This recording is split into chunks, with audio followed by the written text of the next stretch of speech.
po yung contract namin sa kanila. Yung bang lucky charm na binigay siya ni Melody, nasa iyo pa rin? Ay, opo. Ano ba yun?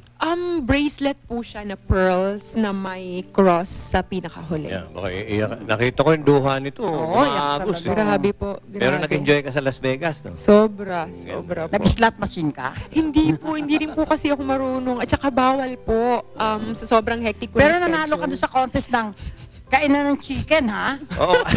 At nakita ko kanina malakas Eksakto kumain mo si naman. Venus, ha? Wings, chicken wings. Di Oo. ba? Di ba nanalo ka doon, ha? Kasi po, ano yun, akala namin parang guest lang kami ng mga candidates doon. Pagdating, sabi parang sobrang fancy daw ng mga suot namin. Mag-change kayo na ng t-shirt. Pinag-t-shirt kami. Tapos kami pala yung kakain. Grabe, and 15 Kompleto. pieces. Ilan ang naubos mo? Para 15 kompleto. pieces. 15 Oh, siya nga po ang nanalo eh. naubos ni Venus. At kanina kumain ka na naman ng chicken. Nakita kita. Pero hindi na po masyado marami. Konti na lang po. Saan yung chicken wings kinuha? Doon sa, ano yun, may mga naka-shorts na babae? Hindi ko po alam. Club yun. Ano nga ba club Yung yun? kulay orange na shorts. Ay, yung mga Ikaw ang madalas sa Las Vegas Oo eh. nga, Ako oo. bihira lang doon. Ako, anyway, hindi. Joey. Okay. Yan. May mga kapuso stars tayo, Venus, na gustong magtanong sa'yo. At iba rito naka-tape na, yung iba pinadala lang yung tanong. Narito yung una, si Ding Dong Dantes. Wow. Oh, wow. Okay. Narito si Ding Dong, may tanong sa'yo. Pakisagot mo na lang, darling. Dong? Tourist attraction, which would you choose to be and why? If I would be a tourist Oo. attraction. Yun. Wow, siguro po, Alam ko na sagot mo. Bicol. of course, definitely. Mayon. Mayon volcano. Siguro po kasi I was raised in Bicol and I know almost every part of Bicol. So if ever I would be a tourist attraction, definitely Mayon volcano.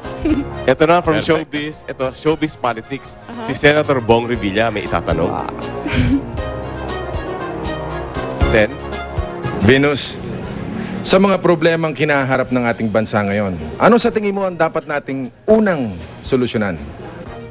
Sobrang daming problema ng bansa natin ngayon. Siguro hindi man ako yung right person to talk about these problems, pero personally, like ako as a candidate of Miss Universe and as a winner ng Miss Philippines, siguro I would tackle first on education since ako parang scholar ako nung college ako, naranasan ko kung gaano kahirap yung pag-aaral nang wala ka talagang pantustos. And if ever, sana makapag-produce tayo ng maraming scholars, sana makapag-produce tayo ng maraming achievers. Kasi mas maganda na mas educated yung mga Filipino, mas marami silang kayang gawin if ever. Yan Palakpakan talagang sila, winning oh. answer.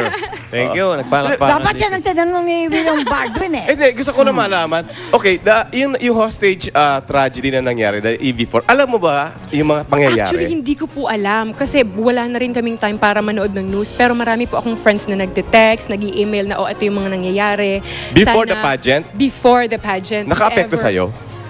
Well, hindi po. Siguro Ako kasi po yung klase nag-focus ng siya. tao na every time may something na nangyayari, parang lalo po akong namomotivate. So, sabi ko, if ever mananalo ako dito, siguro isang way na rin to para matulungan ko yung bansa ko na medyo kahit papano mabura yung ganong mentality At nagtagumpay sa atin. ka. Opo. Kahit pa paano, di ba, nadisimula ng kahit Totoo po. konti. Oo. Totoo po. Ang ano mo, ang galing.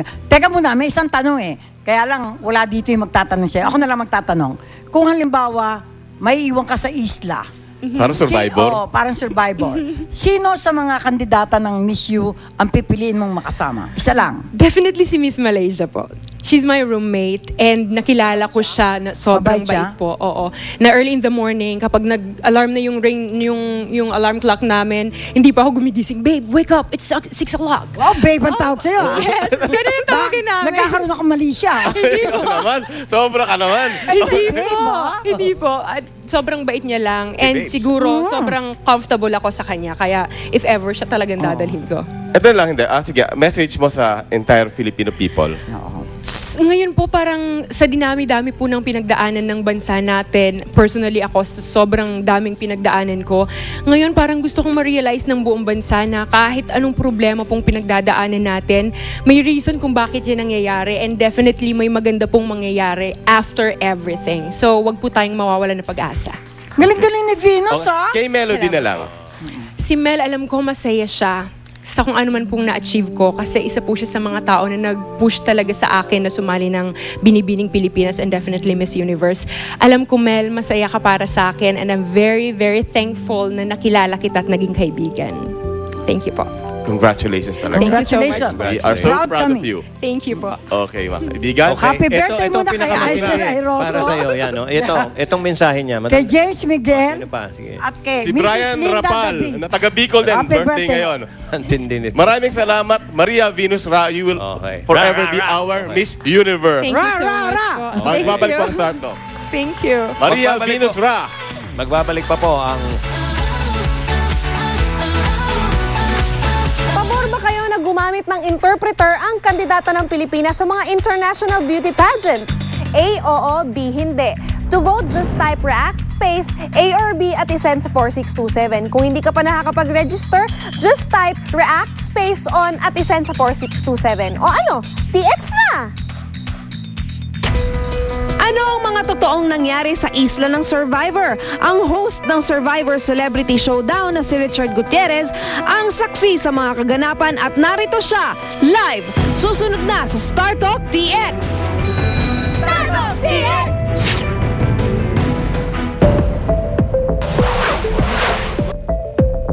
Next na! Ding Dong at Marian, nakaset na daw ang kasal next year. Very optimistic naman and we're very happy.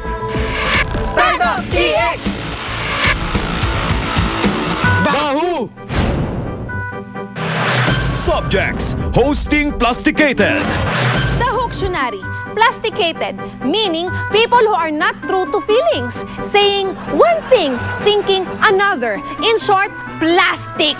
Plasticated, bow. Dahuang dalawang hosting na ito na super plasticated and they're not plasticating each other but the masang Pinoy. Us? Plasticated? No! We nice. Ang kwento sa isang talent search, super puro sila publicly sa hindi kagandahang contestant dahil nalaman nilang popular ito sa masa.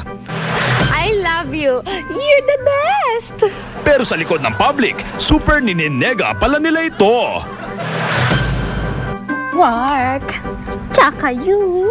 May ibang bets pala ang dalawa, kaya kapag nag-perform si contestant, nagmamatra ang dalawa ng nega. Piyok, piyok, piyok. Kaso, loss ang dalawang plastikada dahil will pa rin ang secretly ninenega nilang contestants. Ano ang rating nyo dito? X as in Echosera, mga friends!